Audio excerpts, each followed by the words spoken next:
Welcome to the premiere of the PolyCast side series Evergreen.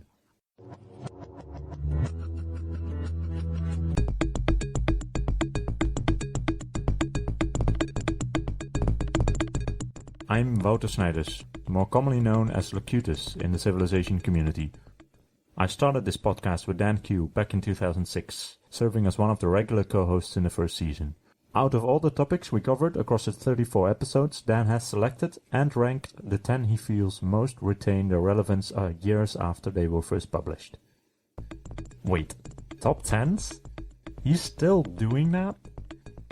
And you're still listening? Alongside this, recurring guest co-host Canis Albinus re-listened to Season 1 in its entirety to select the 10 most representative moments of PolyCast, and he ranked them too, with a couple of honorable mentions for good measure. So this is basically an extended, protracted pairing of top 10s of PolyCast by PolyCast. I have nothing more to do with this than counting down these items, listeners. Which I guess makes me an accessory. Oh boy.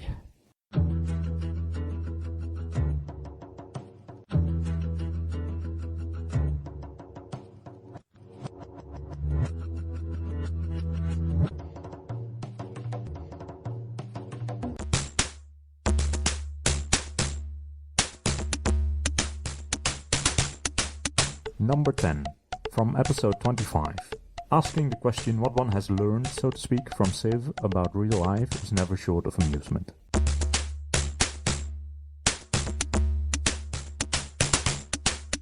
Things you have learned from Civ thread.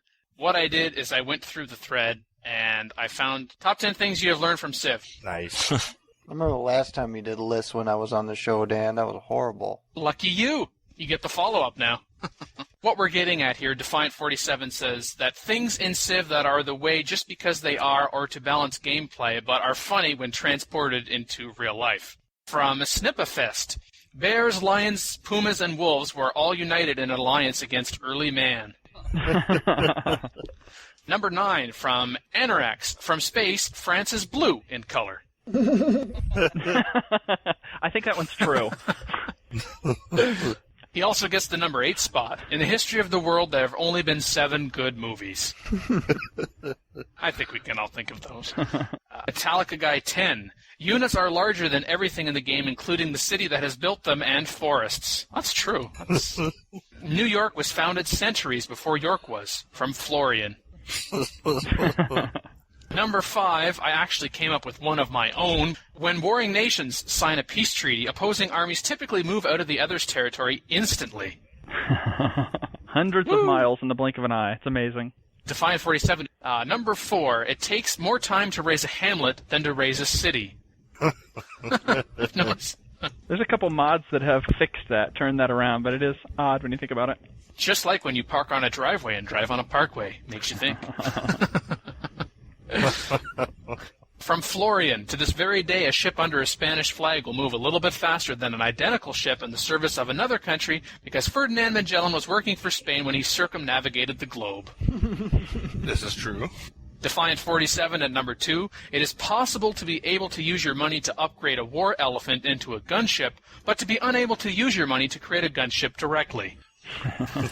And number 1 on the top 10 things you have learned from Civ, from Snipafist. Conquering armies are renowned for their tendency to build theaters in their wake. Nice. Number 9, from episode 21. Linking those who play Civilization and those who have an interest in history is one that never goes away. So, Civilization is history. Are you interested in it or not? I think I am. I am also interested in history. I think everyone who plays Civ is interested in history. Is the reason they were drawn to the game in the first place. I think that generally Civ players are probably a little bit more interested or knowledgeable about history than a general game player. Otherwise, the general game player would have bought Civ. Necessarily. I think people who are interested in turn-based strategy games go to Civ because it's a highly respected turn-based strategy game.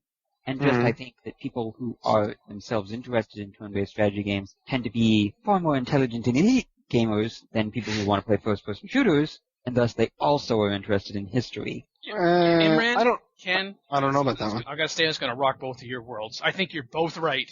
Yeah! Co-champion. I'll go for that. So, do you want to elaborate? If you already have a general interest in history, you come across Civ, you're going to recognize it as being about history. And we're not getting into the whole discussion about how realistic is it about history. We talked about that before. But it is about history. So you're likely going to pick it up. At the same time, if, as Ken was saying, if you are interested in strategy games in general, or gaming in general, you're looking at new titles coming out, you're looking for a challenge, something a little epic, you will pick up Civilization because perhaps you like the military model. Oh, here's a chance to conquer the world. And then once you get into the game, you might find all the other aspects just as, if not more interesting than the reason why you picked up the game in the first place. Also, we talked about in a previous PolyCast about the Civ 3 mod for Canada and the history of Canada. And this version of Civ 3 is going to be, to some students, they're going to be subjected to this, whether they like to or not. And they may find out in the course of playing Civ that they find history or learning about history more enjoyable than they did before they played Civ. No. As soon as it becomes homework, they'll hate it. Number 8, from episode 2. Time and again, the question is asked why a given country is not yet in Civ, and whether this perhaps should be the case for Canada is still debated to this day. The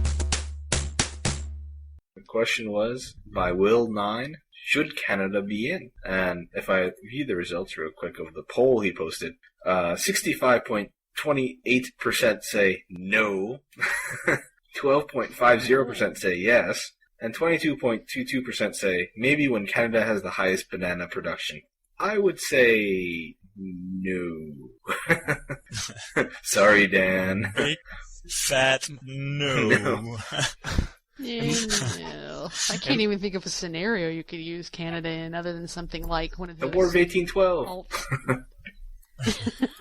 Well, I was thinking like the one I think somebody did for Civ 3 where the U.S. all split up and everybody's fighting over North America or something, but as a main Civ, probably yes, not. I mean, most of the time they'd be vassals of Britain, really, anyway, as their colony. Of the US. Yes, well, yeah, now. You might be surprised by my answer. Should Canada be in Civ as a built-in Civ? No. If there are Canadians out there who want it to be included as a Civ, change the code, as Verdrago already noted. So that is not what has caused me to write a few notes on this one, the question, but anybody notice how the conversation started off as should Canada be in Civ, and it kind of branched out into just about defining Canada as a nation, period, or how nations define themselves on their own or relation to one another. Kind of went a little off topic. Kind of losing the Civ connection there, but it's for the plus ones. It's all for the plus. Well, I'm just going to quickly run down some of the comments about why Canada should not be in Civ. And I think I said I agree with no, that the end result is the same, no, but how we're getting there. I mean, some of these comments, my goodness sakes. I can't really name a single important historic incident that Canada as one of the major players. How about the World Wars, more the Second World War, where Canada's role was more independent from Britain, and the Suez Crisis? Don't know what I'm talking about. Who posted that? Look it up. Moving on. You can just hear the anger in his voice. Anger. I don't get angry. I get even. Dan, anger leads to fear. Fear leads to the dark side. Or is that the other way around? Who said he's already on the dark side? That's true. Okay, move on, Dan. Move on. Luke, I am your owner. There we go. All right. Number 2. The really interesting thing is that they seem to be the only nation in the world that can say this. Every other nation I can think of has played important roles in major historic events. Malawi? How many nations are we thinking about? Well, Zimbabwe I can think of a few. Zimbabwe has Mugabe. Luxembourg. And Mugabe's a wacko. Wow. Yeah. That comment was just kind of roll eyes. Okay. I will say Canada should only be in Civ if Dan is the leader head. I think you'd rather be leading of the Apolton nation. Yeah, other nations that should be included in Civ that aren't. One hearing really weird noises? No. Not. No? I'm not. You have voices inside your head telling you need to be looking up something else right now? Maybe. The prawn is popping up. That's what it is. Okay. Well, We need a pop-up block. Yeah. back to normal now, but It seems interesting that you thought about that while we were talking about Canada. Don't see the connection, but hey, to each his own. As I was saying, nations that shouldn't be included in Civ but aren't, or at least in 4, where are the Babylonians? Where's That's for Portugal? the next. What That's for happened? the next expansion, I think. I think they're holding out like some big names so the big expansions looks a little better. I mean, it could be really great, but I mean, a lot of people focus on the new civs. I mean, let's be honest. no comment. But, you know, if Canada was to be a built-in Civ, I like the comment about the unique unit being the Mountie, replacing cavalry. That's a no-brainer. But leaders, I appreciate the suggestion that I should be the leader head Imran, but I don't think too many people are going to agree with that. And if they did, that's probably one of the first things that would be modded out. Oh, come on. Who else would they pick? Pierre Trudeau? Number 7, from episode 9, making a wrong number a right number like only PolyCast can. With the show's first voicemail, no less.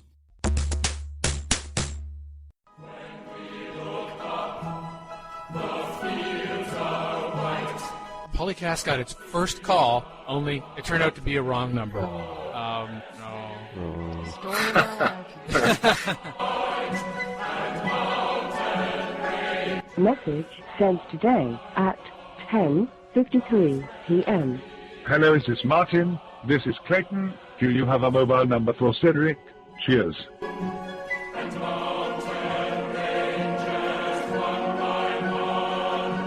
However, I took it upon myself to call this individual back and let them know what they were missing out on. Oh dear. Uh-huh. Internet site. You guys are nerds. He's like, how do I get rid of this guy? Why is he talking to me?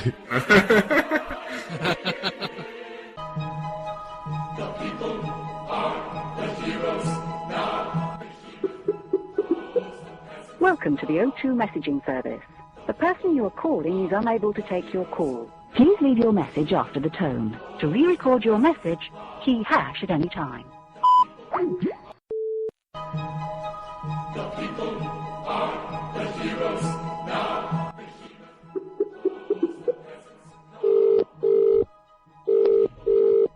Hello? Yes, good evening. Is this Clayton? Who's this? I've got your number here. I think you phoned yesterday. Were you looking for a mobile number for Cedric? Oh, yeah, I am, yeah. Oh, hi. I think you phoned 4420-7871-7659. And you left a message, and I'm sorry, but no, this isn't Martin. So I just wanted to call back and say, no, sorry, you had the wrong number, so you won't get a response to your specific question. You know Cedric? No, I'm sorry. I don't suppose you've ever played the computer game Civilization or any of its sequels, have you? Why? Well, you see, you left a message on the voicemail for an official podcast called PolyCast, the official podcast of a Polton Civilization site where we're dedicated to the continuing coverage of Civ and its related computer games. So I thought perhaps that you had left a message for us. Perhaps you were a Civ fan, because you see, we've never had anybody call into the show. So when there was a voicemail message, my name is Dan, by the way, I'm one of the co-hosts, and there was a message, and I thought, oh, someone finally called in to our show, and then it looked like the wrong number. I thought perhaps maybe you were a Civ fan, just by coincidence. Oh, no, I must just have a wrong number, mate. Sorry. Where are you from? Where are you based? Oh, no, that's all right. I'm in Canada, actually. I'm sorry, mate. That's like... No, well, I don't know where I've got that number then. Oh, no, see, that's quite all right. See, for the show, we have a number based in North America, and we also have a European-based number that's in London. You see, 7659, the last 4 digits spells Poly, like PolyCast. So, right. I guess it was just one of those coincidence things, and I said I thought perhaps maybe you were a Civ fan, because then I could say, hey, you could tune into the show, but I guess not. What show do you do? It's called PolyCast. It's on on the internet, is it? Yes, it's on the internet. It's at polycast.apolloton.net. Oh, right. Right, yeah. Sorry, it's just a really bizarre mistake, actually. Oh no, that's not a problem at all. I just wanted to call you back and say, that person hasn't called me back yet. I wonder what's going on. So I just must have just had a wrong number then. Oh, so sorry about that, Mike. All right. Oh, there's no reason to apologize, and I hope you get a hold of the real Martin and get your mobile number for Cedric, and perhaps you'll check out PolyCast at some point. Okay, right. All right. Thank you. So what'd you think, Blake? Is that funny or just pathetic or somewhere in between?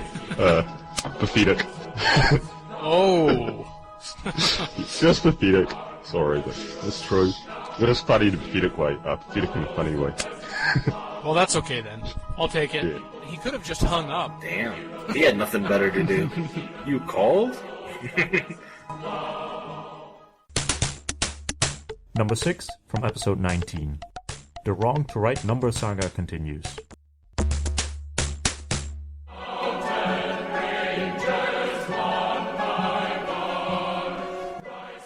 Message. Martin, it's Cedric. I'm trying to get hold of you. I'm not sure if it's the right number or not. Perhaps you could give me a ring and confirm this. Give us a call, your dog. It'll be nice to hear from you. You know I'm lucky with numbers. I always get confused. Anyway, give us a call, right? Cheers, mate.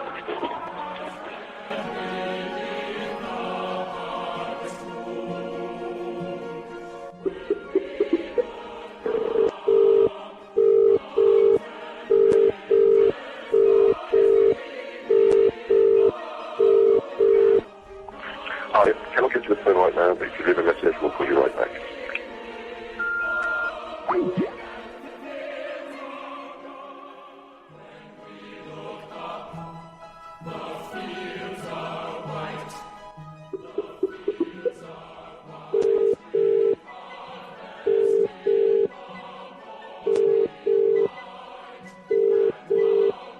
Hello? Hello, is this Cedric? It is? Hey, Cedric, you old dog, how are you? Who's that? Well, I know you're looking for Martin, but unfortunately you got the wrong number. Okay. You phoned yesterday and again today, and I tried to get back to you yesterday, but I think I called you a little late. Right. Good man. You want to run me one o'clock in the morning. Okay, I'm sorry about that. You probably wanted to throw your mobile across the room, right? No. I just wondered who it was. I couldn't work out who gave me a call. But thanks for calling back. So I gave you the wrong. I called the wrong number, didn't I, last night? Yes, you did. I'm calling from Canada. What you did is you called PolyCast, which is the official podcast of a Polton Civilization site. I don't suppose you're a Civilization fan, perchance? Civilization? Yeah, a computer game. No, I don't do computer games, no. Oh, because back in February, Clayton called. Clayton? This number as well. Also looking for Martin. Clayton, I know Clayton. He's a good friend of mine. Clayton. Small world. Yeah, I think Martin is a friend of ours in Spain. He lives in Spain. And I've actually managed to ring him this morning, so I'm not quite sure. I wonder if there's a discrepancy in the numbers. But he's a mutual friend of ours who lives in Spain now. Nice chap. Oh, okay. Because I was saying, I hope you actually got a hold of Martin, and I hope Clayton was able to get a hold of Martin. Yes, I don't know about that, but I certainly managed to get over this morning, yeah. Oh, okay. Well, perhaps Martin could call our number now, then we could complete. We could complete the cycle, and I thought not only I'd phone back to let you know that you had the wrong number, but to see if perhaps you were a Civ fan, and then you could tune into our show. No. Let me just double check, actually, while you're here. I'll just double check the number I have, because I don't understand how it could have gone. What I have is 7659. Okay, we have 2078717659. So say that again, 24? 20787176. Right, okay, I've got it. I've missed it because mine is... So what happens last night is I missed... Oh, I see. Okay, well, there's what happened. That is why I got your number. It's a phone number, except for one. There you go. That's all right. Our voicemail gets lonely sometimes. Well, at least we resolved that one anyway. Yeah, you see our number ends in 7659, which is Poly, which is short for PolyCast. So anyway, next time you're talking to Martin, tell him to give us a ring so I can call him. I will do. I will tell you. He actually due to ring me back in a minute now. I thought he was going to do it, so I'll tell him. I thought you were showing under with someone in Canada. You never know. He might be interested in your computer games. I don't know. It might be. I don't know. Fantastic. Oh, well, it'd be great to hear from him, because then we can complete this 3-part story. Because, you know, as I said, it was Clayton who called, and that was back in February. Right, okay, yeah. Well, that's Clayton actually called me out of the blue 2 days ago, and he was in a dire situation. So that's quite a coincidence, really, in a way. But yeah, I will definitely tell him, and they know you share the same numbers, -1. No worries. I just wanted to let you know, especially when I got your message this morning saying that you were still looking for him. Because I said I called last night, then I realized, oh yeah, the time zone difference. Yeah, that's good. No, that's fine. That's great actually, because I know who it was. So I've been wondering that all day actually, who'd been calling last night. So yeah, that's cool. Very well. Nice talking to you. Well, you have a good day there, Okay. Cedric. All right. Take care of yourself. Nice one, mate. Bye. Bye-bye.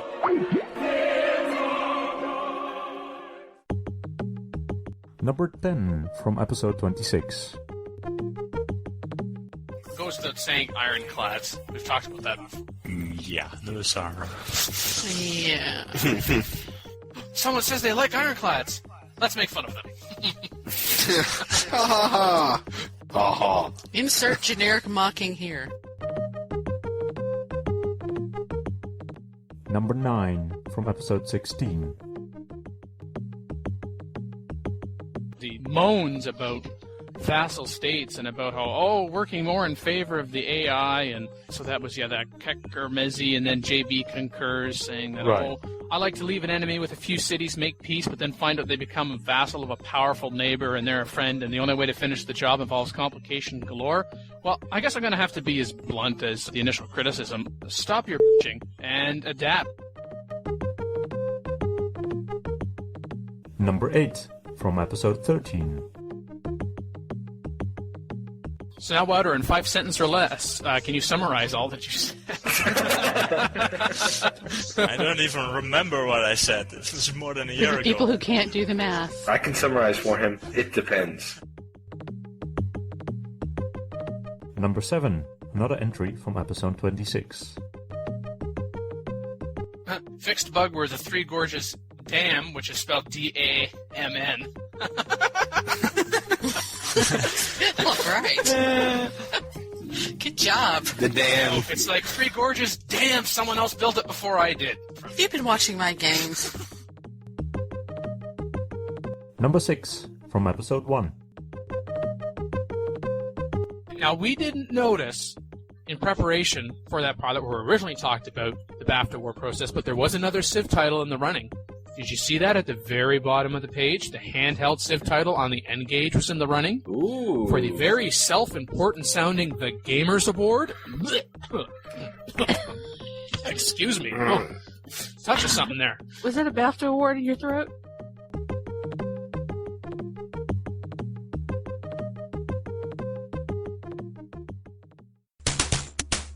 Number 5 from episode 14.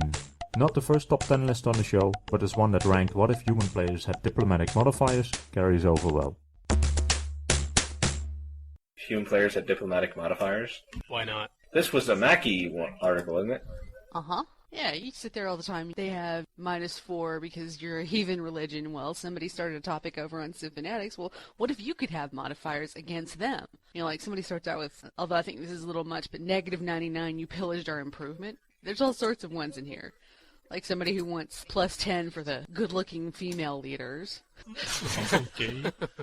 Okay, but what does it do? Because your actions are completely unconstrained versus the AIs, which are determined by those modifiers. So they're just there for looks, basically? Yeah, well, it's not a mod. You mentally add up these points in your head. It's just not shown on the screen. Somebody's saying, if I could show them on the screen, well, this is what I would have. I didn't see a point if the diplomacy modifiers actually did anything for the game other than just affect how much the AI likes to backstab you. Like, it affected war weariness, maybe? That's what I think would be cool. And then there would actually be a point. That is somewhat interesting. I mean, it'd have to be seen very balanced out, and it might take a lot of time to decide, say, how much you stole my city placement would be worth. and having the AI recognize that you stole my city placement. It's a good idea, but I'm not sure how practical it would be and how it would work. Or I like your land. It's not supposed to be practical. I like everyone's land. I found a practical use for the list. I think this thread, after skimming through it quickly, I decided this is a prime candidate for another top 10. Uh-oh. Everyone blame Mackie. Already have. From K-Bert, at -10, you backstabbed me in a previous game. I think we can all relate to that. Yes. We keep forgetting this isn't visual. You can't hear the marbles in our head nodding. Number 9 from Skippy T. This point generated some conversation afterwards. +10. Oh, sexy lady to Isabella Catherine and Louis XIV. Louis XIV. Yeah, okay then. Is he gonna slap me too? Maybe with a musketeer I'll slap you. That's right, I did talk about your wig in a very lascivious way. Is that a word? Indeed it is. In the Imran dictionary. Lascivious, yeah. The Imranionary? Moving on quickly. From Eco Farm, -4. You put a crappy little ice city on my continent. Only -4? That should be -300. Just consider it a free experience. You kids, get off my ski resort. Also from Eco Farm, the only one with 2 on this list. +3, you converted to my religion after a single missionary. That's always nice. He must be very, Persuasive? Yeah. Number 6, -20. Hey, that was my goodie hut. From G-Man. Oh, so many times. Especially that one you just kind of leave behind because you figure your cultural border is going to pop it for you for free. And then, Number 5, -5. You stole my city placement. From Lord Oleus, which we kind of touched upon already. Yeah, not high enough of a minus. So, number 4, -100. You just lucked out and killed my 3 attackers with 1 archer. From Rabbit Veggie. Yeah, I think some people in the multiplayer game I was in last week could relate to that one. Of course, in that case, it was my catches, but anyway. Number 3, +4, from Captain 2. It's a hell of a long march to your capital. Number 2, -2, from Onagan. You expand to my borders instead of the other direction. Oh, yeah. well, actually, that kind of makes them easier to conquer sometimes, but yeah. Yeah, but when it's 2 of you on an island, you're opposite ends of the island, and they decide to put their second city, like, right next to you, it's like, hello. They just want to get to know you, Mackie. Getting to know you, okay. I think they want to get to know my axeman. Oh, I could say something, but I'll try to be good for once. And number 1, from Surcer88, -5. I am annoyed that you cannot get over the insert any bad event that happened 2,000 years ago. Talk about holding a grudge. Well, but the AI can't hold a grudge for 2,000 years, but I can hold a grudge across several games? That's true. We all have a grudge against Montezuma. Yeah, that's a pretty long grudge, don't you think? 4,000 years of pop versus playing him how many times? So it's a 50 million year grudge. The infinite grudge of, oh, it's you. You need to die. I got 2 honorable mentions. They kind of almost got into the top 10 list, but I couldn't have a top 12 list. That would just be silly. Silliness. I like the negative modifier on this one. -80 million. This is the 10th time you've asked me to declare war on my best friend. Do it again, and you get a wedgie. From Big Gamer 132. And from Swedish Guy, +2, you're a bunch of polygons. That amuses me. The wedgie shaped like a nuclear missile. He's not talking about us, is he? Nobody's talking about us, Henry. The only thing worse than being talked about is not being talked about. Leonard Nimoy is wise. Reminds me, too, of the mod I made where I could actually have a trait give you a diplomacy modifier with all the other civs, so they would just like you or hate you because of your trait. That was actually kind of cool. But it would be absolutely useless in multiplayer, so... -50. You used elite speak on me. Stop that. Key. Multiplayer, -99, you're still in the game. I'll own you anyway. This can segue into our next modcast topic. Moments you just really give up. Yeah, that's about now for this Yeah.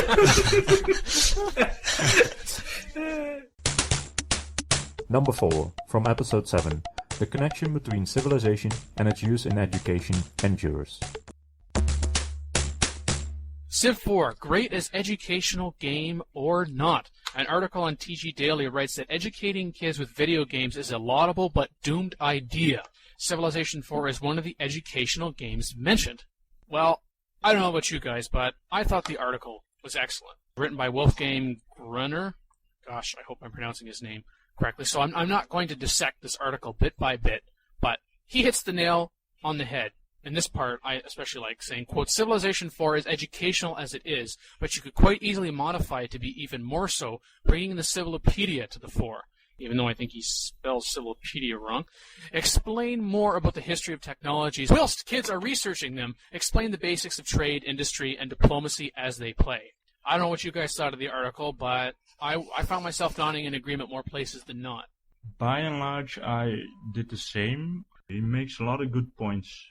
Yeah, I personally think you say towards the end, I didn't read the entire thing, I think. You say Civ 4 is a good educational game according to him? Yes, Civilization 4 is educational as it is, but then he talks about bringing the Civilopedia, move beyond just the content of the game and actually delve into the information that's there and then deal with that separately or in conjunction with them actually playing the game. Yeah, he has a point, but the Civilopedia is a good source to learn. But by and large, I don't think Civ 4 is terribly educational. It's such an incredibly butchered up, simplified version of history. You don't really learn a lot about how the world worked 500 years ago. No. I don't think that's really true. That's what a lot of educational games of educators are claiming. It's a great game to learn about history, but that's just not true. Except if you got some of the scenarios that people come up with both here and over on CFC. They put a lot of research into the history and they try to set it up as best they can in the games. If you, instead of just giving them dry facts about a certain battle, you could let them try and reenact the battle. And that might actually make it stick more in their head than just normal, they fought this battle, they went up this hill, blah, blah, blah, blah, Yes, actually have them play a scenario, not just kind of a free-for-all. Right. What I've been thinking about is actually to make school children make their own scenarios, because I think that would be very educational, to really dive into history, what happened, and how can you translate that to a game. Do the research. I think that would be very educational. Playing scenarios is also a good point. You could learn something from that, but you could learn a lot more if you actually made scenarios yourself. And you could also couple that with an IT class, so you learn two things at the same time. Yeah. History and IT. Kids are a lot smarter about computers than they were even 5 or 10 years ago, so they could probably handle this. Oh yeah, some of the best scenario makers for Civ 2 and also Call to Power were 12, 13-year-old kids. And I started modding the game when I was 16, so there's no reason kids can't do that. The smarter ones anyway. There's some people that... Yeah. But the kids that have some skills in that department, you can make use of that. And another great thing is, of course, I would think that most of the kids, even if they didn't play Civilization, they probably would have heard of it, or they would have heard of SimCity, and they would actually enjoy playing it, and while they're playing it, not think, I'm playing an educational game, this is so dull. Why would I even bother? He makes that point in the article that most of the education games are so boring, and even littler kids playing it are going, this is so dumb. That's absolutely true, but again, the problem with Civ 4 is it's fun, but it's in itself not all that educational, so that kind of defeats the purpose. Yes, I think it would be very tempting to just load up Civ and say, okay, guys, just this and this, and not have any kind of structure. They can easily get very lost down the beaten path. Besides, doing well to incorporate it into the curriculum, whatever your curriculum happens to be, there is also the issue of actually getting the game on the computer, and how much is that going to cost? And what's the licensing? That's a big issue for a lot of schools. Yeah, the budgets both here and I think elsewhere are not so great sometimes about allowing for computer things. Right, and are there even if you were able to get the game licensed, at a decent price, which I'm sure is very possible, what about the computers themselves? Are they going to be able to run it? Well, I don't know how it works in the US and Canada, but I think here in the Netherlands that should be possible, technically anyway. PCs are not state-of-the-art, but Civ 4 doesn't require the highest standards. I don't know how it works in the US and Canada. In the U.S., in the larger urban areas, you probably wouldn't have a problem. But if you were trying to do it some small town, in the middle of somewhere, it might be a problem because they might have a lot older ones. I think a lot of our education gets the hand-me-downs. So to speak. Yes. Yeah. Canada, very similar, yes. Varies from province to province, and urban and rural from province to province as well. But as a great generalization, anyway, yeah. Yeah, I think it's probably to an extent true here as well, except that we don't have as much countryside. Small country, so. The only thing that I probably would get on Wolfgang here is not about what you're talking about, Civ, but you talk smack about where in the world is Carmen Sandiego, and that has to stop, okay? Wolfgang, that was a great television show. Those are great games. Okay, if you're listening, Wolfgang, bring it on. See, that was the more fun kind that kids would actually play. I love that. It was easy for me. I knew my geography well. You never heard of Where in the World is Carmen Sandiego? Oh, nope, or Where in History thing. Is Carmen Sandiego? For shame. Time? Ooh. I think that's an English language kind of thing. Ooh. Yes, it is. Especially if you say it's history and geography based. American history is not really all that important in the Netherlands. Well, no, it was world history too. Oh, okay. It was, yes. Yes, and you'd fly all around the world. Okay. Well, Yeah. we have our own TV programs to do similar things, I would expect. I don't know exactly what it does, of course. Number 3, from episode 4. The first and only instance of the Theaters segment's initial premise, reading Civ-based stories by fans. Reading of the Civilization 3 story Myron vs. the Volcano by Jeremy 2.0. The narrator is Makalua, the king, Dan Q, and featuring Imran Siddiqui as Myron. Myron Cartwright had dreamed for years of visiting all the world's most faraway places, a vision he had to admit never involved being sacrificed to an active volcano. I don't suppose there's any room for negotiation here. He asked, swinging beneath a bamboo pole carried by 4 hefty native men in broadleaf clothing. Their king, distinguishable only by a faded Air Jordan t-shirt, shook his head. You show up and the volcano erupts. Seems pretty straightforward to me. Myron stumbled for a response, in no small part to the starting realization that the native king spoke impressive English. Oh, okay. I admit an unfortunate confluence of events, but surely you can't believe one led to the other. You're not the one with a house in the path of an active lava flow. I'll grant you the science is a little shaky, but you can't really blame us for taking the chance, right? You won't think less of me for blaming the living out of you, I presume. Don't sweat it. They drew as close to the top of the volcano as they dared. Smoke billowed from dozens of fissures splitting the surface of the cone. Brilliant streaks of red-hot magma formed lines around them, spitting molten rock into the air. Deep rumble from beneath their feet echoed in their ears. The king put his hands on his hips and looked perplexed. Too bad we can't get closer to the crater. Shame, really. King surveyed the area thoughtfully. I wonder if stuffing you into one of these lava cracks would satisfy our gods. I know this isn't the time or place, but technically it's still called magma until it reaches the surface. He shrugged as much as the vines binding him to the pole would allow. Sue me. I was pre-law at Berkeley, not geology. He gestured at the 4 men bearing Myron and pointed to a gaping hole spouting smoke and ash. Wait, you went to college and still believe in volcanic sacrifice? You got something against diversity? What the kind of school did you go to? But I'm not a virgin. You're supposed to sacrifice a virgin, aren't you? I'll mess things up with you for you and your gods. Oh, I always thought that version thing was overrated. If we had to wait around for versions, this place would have been wiped off the face of the earth years ago. The 4 bearers began to swing Myron in unison, hoping to heave him into the fissure without singeing their saris off. My father's a powerful man. He'll send people to look for me. The king held up a hand to stop his men and walked closer to Myron. Your dad's in the army or something? Not exactly. Well? Myron cleared his throat. He owns a winery in California. He supplies the whole country with some of the finest vintages in the world. The king thought about this for a few seconds. Which winery? Myron told him. Well, why didn't you say so before? 5 days later, Myron and the king stood near the top of the volcano once more. An even dozen empty wine bottles were scattered across the ground as Myron uncorked another and began pouring it onto the ground. You know, this may be the weirdest thing I've ever done. You're just lucky I went to school not too far from Napa. Besides, is this any weirder than cutting down a perfectly good tree and sticking it in your living room every December? We can always go back to Plan A if you prefer. No thanks. I just hope your gods appreciate a good Pinot Noir. Can you stop pouring long enough to try a small sip from the bottle? I'm sure they do. I just hope they don't mind if there are a few bottles missing from the case.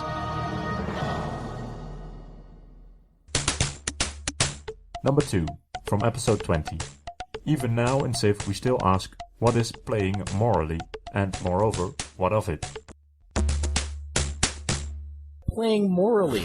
Thousand Young from CFC made this thread. An example of playing morally is playing without no slavery whip, emancipation as quickly as possible, which I think is one of the worst civics in the game, but playing without backstabbing anybody or pillaging razing cities, playing like you are, a true heroic, aspiring leader that people will look up to. Yeah, meh. Heroism is overrated. He's an evil overlord. Exactly. It's a game. Whatever. I want to kill and maim and plunder. And besides, the time of when you get slavery was around all over the place. It was moral at the time. So therefore... Exactly. Yeah. I don't care.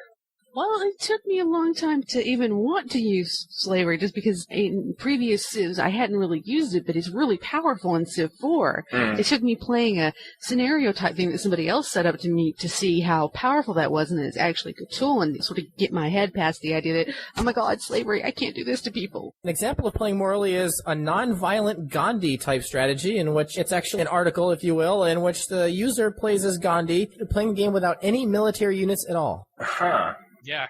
Gee. Hylian, Monarch, a normal speed, standard size Pangea map. He had 6 opponents, Catherine Victoria, Cyrus Washington, Peter and Mansa Musa, and he did win a diplomatic victory in 1856. He says it looks like stable relationships can be made with the AI, at least with those I had to face in this game, which I think we can relate to who's your favorite ally. Because we have Cyrus on that list, and Washington, and Mansa Musa. Yes. Yeah, he didn't have a real warmonger on there. They're all the same group, yes. He must have been playing without barbarians, because if he was playing with barbs, he would have been wiped out before AD. Yeah. We actually touched upon a bit this in episode 7 with Mackie, myself, and Dolphin again. Jeez, we're mentioning him. And I indicated that I supported, if you're in the early game and the higher difficulty levels and you're being threatened, slavery was extremely important. Dolphin notes it's a good form of population control as well, which some people said it was great to whip those unhappy people to death. Exactly. We mentioned that before. Yes, that's a good strategy. At the same time, I think a lot of people are getting hung up on whipping because of your moral concerns about whipping. We mentioned in the past about it being completely acceptable and the difficulty of applying our present-day attitudes to times which we did not live in and did not experience. And we've also talked about in the past about how, Civ should be more like reality, and then we talk about, well, when it's reality versus gameplay and fun, sometimes they don't match. So since Civ is not always based in reality, and in many respects it's not, what we would consider moral in real life should not necessarily equate what we consider moral in the game. Unless you like losing on higher difficulty levels. You like that? Is that good for you? I totally agree. In a modern era thing, I did in the first Civ, but I haven't since then. I never use nukes. I know they're really powerful, but I can't do it. I mean, maybe that's just me, maybe because I grew up through Reagan and the Cold War era, but I can't do it. I think I've seen war games or something too many times. It's scary to me. I think nukes are too darn expensive. I'd rather build something else than take all that time to build a nuke, which I'd probably just sit in my city anyway. Well, then you'll be happy with the introduction of ICBMs and beyond the sort. Then you'll have another option other than nukes. Yay. The next thing here is quite interesting. It's another example of how to playing morally. I think it's better than the Gandhi example. Is called the Honorable French. And there's actually 12 different rules you have to play by here. Some of them are you're allowed to sign defensive pacts, but every civ has the right to defend itself, but you're not allowed to be police state, a vassalage, a theocracy. You must adopt emancipation and stay there. If your friendly civ requests your aid, you can join them. You may not choose to raise any cities. Giving away cities is only honorable if they are given to an ally who owned them when the war began. You must do all in your power to feed the people. No starvation. That means also no slavery. And it just goes on, different examples, like no pillaging, your spies don't do counter-espionage. It's basically rules how to play morally, and you have to stay by it the whole game. Yeah, there was that list, and which I think for the purpose of game, that's fine, and that's a different way to try to play. But of course, some of those, again, on the higher difficulty levels, you might be saying, well, it might be easier to do that in a multiplayer game if everyone agreed to that, as opposed to with the AI, because it might be difficult to communicate that to the AI. Another list that another user posted, based on international law, as he says, propagated by the United Nations. But he talks about there being some very similar points about switching to all UN global civics when possible, not just emancipation. For instance, you also got no city raising, no pillaging of improvements except strategic resources and roads, which was odd. No attacking workers and settlers, must not build Manhattan Project. My least favorite one, however, is no inciting wars between third parties. Oh, man. Whereas trade embargoes and closed borders are okay. Both lists are very similar, but I think what Ian was mentioning in terms of the honorable French, I think that's a little more fleshed out and a little more specific to the game, but at the same time, it's not something that I would play with consistently, probably because I couldn't remember all these rules. Yes, I don't think I'd ever play this way. Kind of boring to me. Yeah. No war, no diplomacy. What on hell can you? This thing makes me mad. You're just sitting there clicking next turn, next turn, next turn. I'm gonna start whipping people in my next game just because I'm pissed at this suggestion.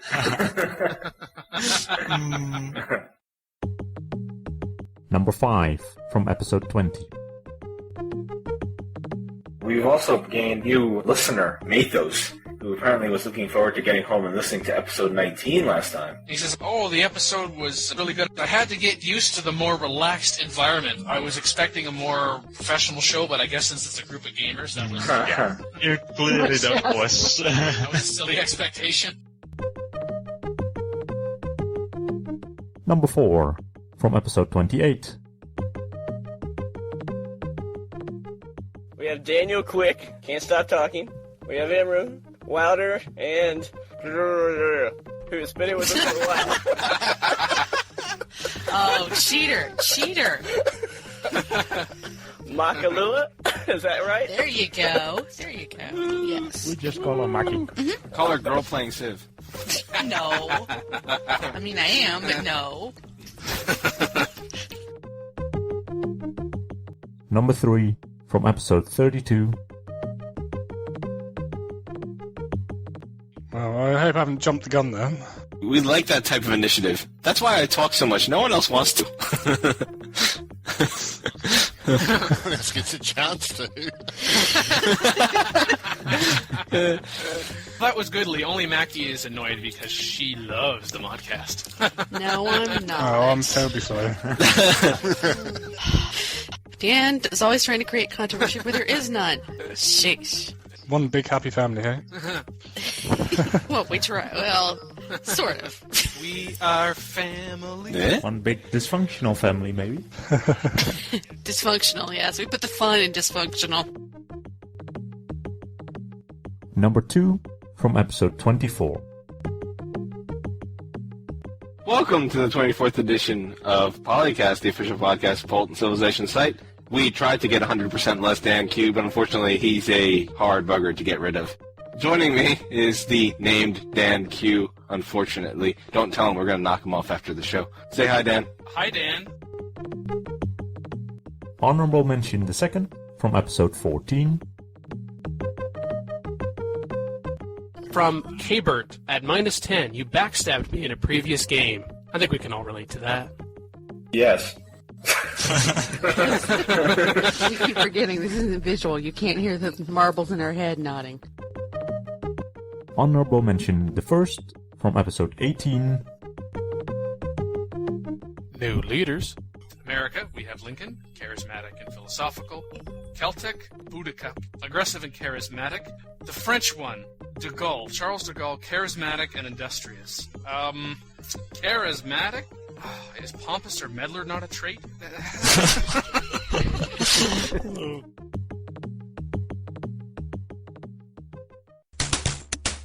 Number 1, from episode 5. Artificial intelligence difficulties is a truly timeless concern in the Civilization series, and this was the first instance of it being discussed on the show. Well, this actually really related to a question that I had on it, which was, in Civ 4, and actually in most Civ, so it seems, when you go to harder difficulty levels, all it does is give the AI bonuses. It makes them play under rules that the humans don't. And there seems to be a really good discussion on how could you make the AI a better player rather than giving them bonuses, so they can play under the same rules, but it can actually be a decent match. Make them human. Oh wait, we haven't reached that level of technology yet. I'm out of ideas. Yes, we do. It's called multiplayer. True. Multiplayer is a lot more of a hassle to try and play when you just want to go and have a quick game. That's definitely true. Actually, I think Blake needs some congratulations for all the work he's done. It does seem that he's got some quite amazing stuff he's managed to do to the AI to make it play towards that level. Yes, it's very impressive. I can't say I've tried it very extensively, but it does look good, and people are very happy with it. People are better at this game than me, so... Mm-hmm. I still feel like such a newbie to Civ 4. That's okay. You can join my club.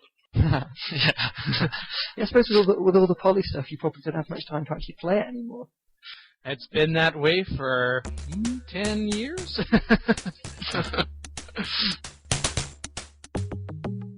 And finally, number 1 from episode 33.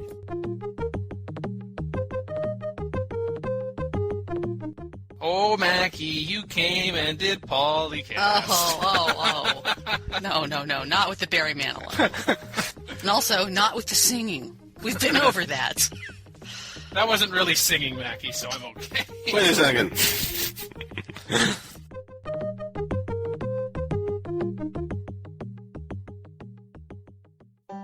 Call in today. In North America, the number is 301-637-7659. That's 301-637-POLY. In Europe, 44-121-288-7659. That's 44-121-288-POLY. The only thing worse than being talked about is not being talked about. For more information on PolyCast, Our sibling shows Modcast, Revcast, and Turncast. Log on to the series' official website at thepolycast.net.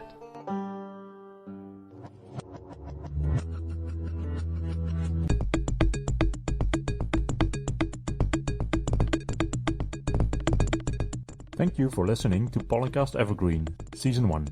I'm Wouter, Locutus Snijders. Resistance was futile.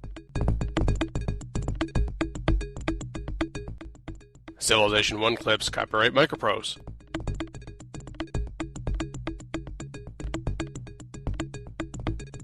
Civilization 4 sound clips, copyright Take-Two Interactive.